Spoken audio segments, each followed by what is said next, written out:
Bismillahirrahmanirrahim. Assalamualaikum warahmatullahi wabarakatuh. Perkenalkan, saya Marwina Apriyanti dengan NIM A1C11917. Saya dari kelas reguler B Pendidikan Kimia 2019, Fakultas Keguruan dan Ilmu Pendidikan Universitas Jambi. Video ini saya buat bertujuan untuk menyelesaikan tugas individu saya dengan mata kuliah Kimia Organik 3. Nah, baiklah, pada materi kali ini, materi yang akan saya bahas yaitu mengenai rancangan sintesis aspirin dan asam sinamat. Baiklah, langsung saja yang pertama yaitu rancangan sintesis aspirin. Aspirin atau biasa yang disebut dengan asam asetil salisilat merupakan salah satu jenis obat analgesik yang fungsinya sebagai pereda rasa sakit ataupun nyeri. Aspirin itu sendiri mempunyai bahan yang aktif yang disebut sebagai asam salisilat. Asetil yang merupakan turunan sintesis dari senyawa salisin. Asam asetil salisilat atau aspirin ini sering dijadikan sebagai bahan baku dan bahan-bahan pendukung dalam industri kimia. Asam asetil salisilat ini dibuat dari reaksi asam salisilat dan asetal anhidrida dengan metode asetil penambahan kalium oksida. Nah, berikut ini adalah beberapa cara ataupun metode yang ditemukan oleh beberapa tokoh. Nah, tokoh yang pertama yaitu Kolbe. Menurut Kolbe, pembuatan asam salisilat dilakukan dengan sintesa Kolbe. Metode ini ditemukan oleh ahli kimia Jerman yang bernama Hermann Kolbe. Pada sintesis ini, sodium penoksid dipanaskan bersama karbon dioksida atau CO2 pada tekanan yang tinggi, lalu kemudian ditambahkan asam untuk menghasilkan asam salisilat. Asam salisilat ini nanti akan dihasilkan, kemudian direaksikan dengan asetal anhidrida dengan bantuan asam sulfat sehingga dihasilkan asam asetil salisilat dan asam asetat. Kemudian yang kedua yaitu sintesa aspirin setelah modifikasi sintesa Kolbe oleh Smith. Larutan sodium penoksid termasuk ke dalam reforming head ball mill yang memiliki tekanan vakum dan panas 130 derajat Celcius, sehingga sodium penoksid ini dapat berubah menjadi serbuk yang halus dan juga kering. Kemudian dikontakkan dengan karbon dioksida pada tekanan 700 dan pada temperatur 100 derajat Celcius. Nah, sehingga dari proses yang sedemikian terbentuklah sodium salisilat. Nah, sodium salisilat ini kemudian dilarutkan keluar dari mill, lalu dihilangkan warnanya dengan menggunakan karbon aktif, kemudian ditambahkan asam sulfat untuk mengendapkan asam salisilat.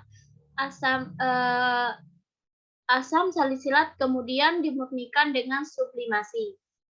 Nah, setelah itu, dengan adanya metode tersebut, timbul metode baru di mana metode ini digunakan untuk sintesis asam asetil salisilat atau aspirin. Nah, metode ini ditemukan oleh beberapa ahli kimia, yaitu yang bernama Erlinda Handal Vega, Andre Patrick Denislov, Jorge Manuel Klaus Garcia. Nah, penelitian ini telah dipatenkan pada tanggal 21 Agustus tahun 2001.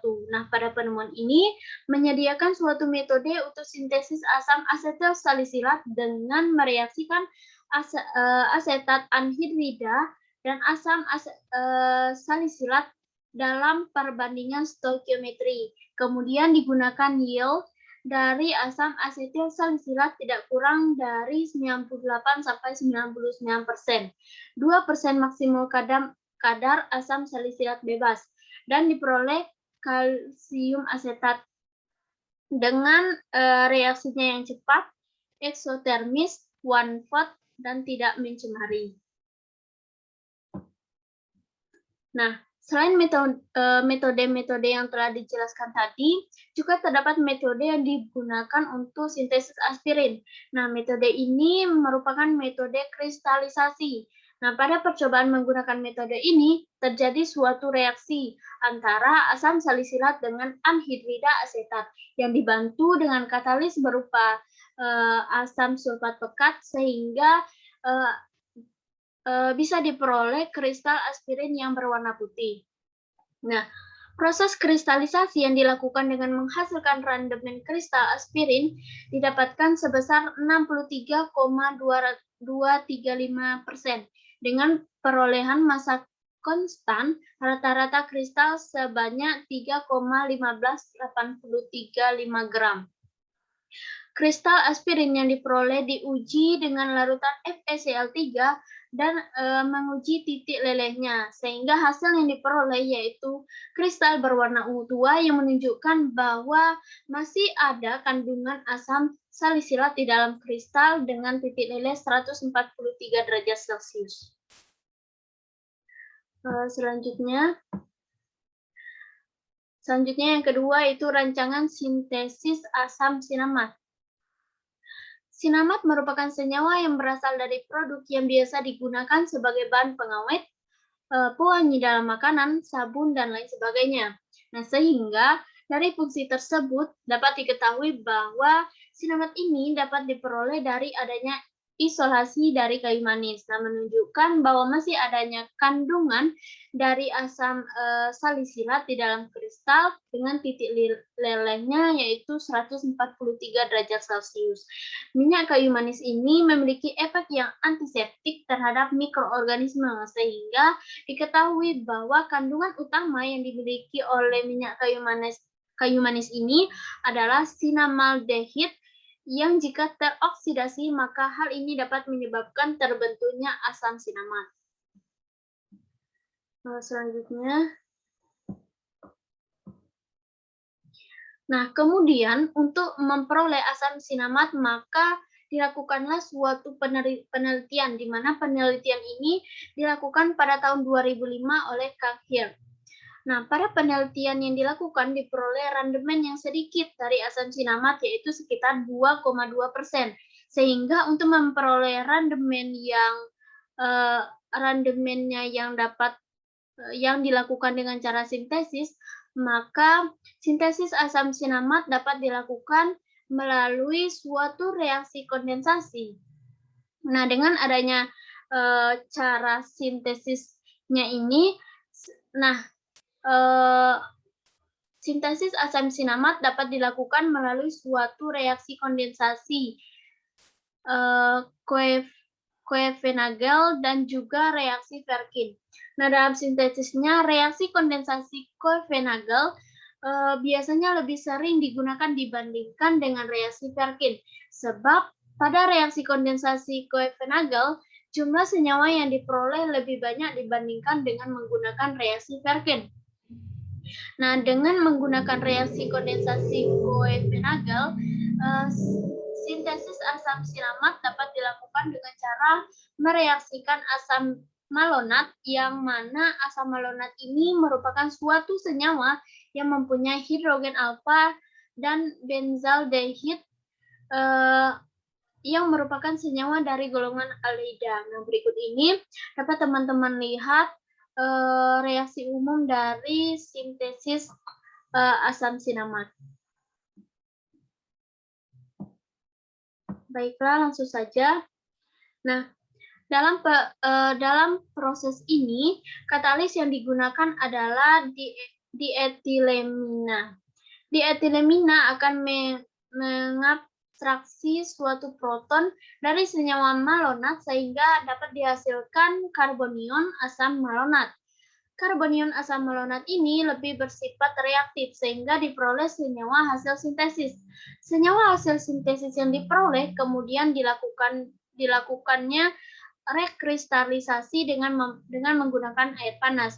Nah, dari hasil rekristalisasi didapatkan randemen senyawa hasil sintesis sebesar 4,68%. Sehingga dapat diambil kesimpulan bahwa jumlah randemen sebesar 4,63% ini lebih besar dibandingkan hasil randemen asam sinamat yang diperoleh dari isolasi kulit kayu manis sebesar 2,2%. Baik, untuk selanjutnya yaitu kita masuk ke dalam permasalahannya. Nah, untuk permasalahan yang pertama yaitu menjelaskan alasan digunakannya katalis dietilamina.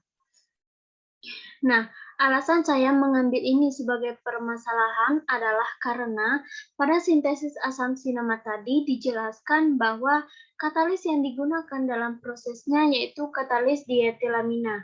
Nah, hal ini yang membuat saya penasaran, mengapa harus katalis ini yang digunakan. Nah, permasalahan yang kedua yaitu mengapa proses rekristalisasi harus menggunakan air panas.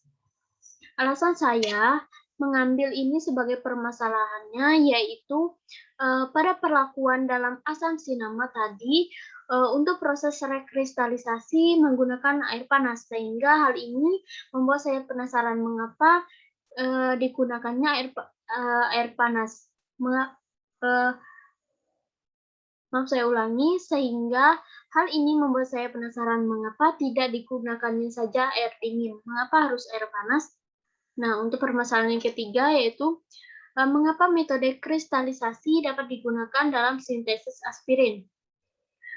Baiklah, alasan saya memilih hal ini sebagai bahan untuk dijadikan permasalahan adalah pada sintesis aspirin tadi juga telah dijelaskan bahwa metode yang digunakan adalah metode kristalisasi, sehingga hal ini membuat saya penasaran mengapa harus metode ini yang digunakan, mengapa tidak metode lain.